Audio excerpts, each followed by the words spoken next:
This is a short tutorial video on how to play Samba and Preludio and The Girl from Ipanema. These pieces are presented to you as just the main melody of the piece so that you can play them from home using a virtual keyboard if you need to, or if you're working in class it's just a simple right-hand version to get you familiar with how the melody goes for both of these pieces. So we'll start with Samba and Preludio. The tonality of the piece is B minor, so we're looking out particularly for C sharps, F sharps and A sharps. There are also some chromatic notes that fall outside of the scale, and we'll come to those as I play them. So here is Samba and Preludio.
So here is a guide to playing the melodic line from The Girl from Ipanema, the tune in other words.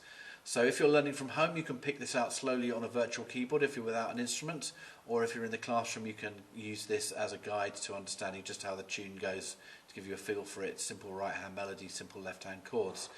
I've chosen this piece as there's a lot in common with Samba and Preludio, including the bossa nova feel, the use of cool jazz and originally the same lyricist.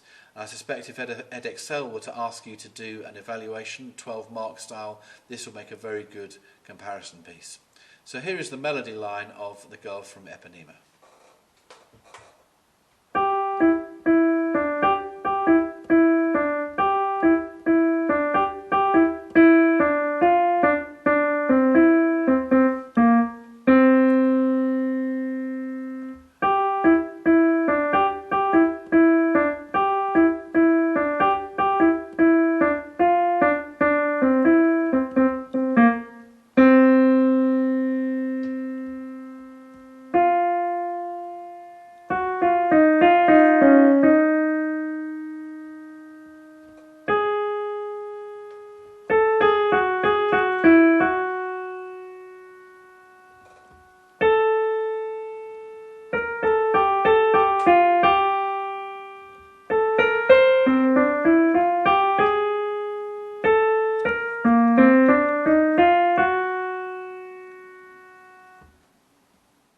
Here is a fully realised version of The Girl from Ipanema with melody line, chords and a bass line.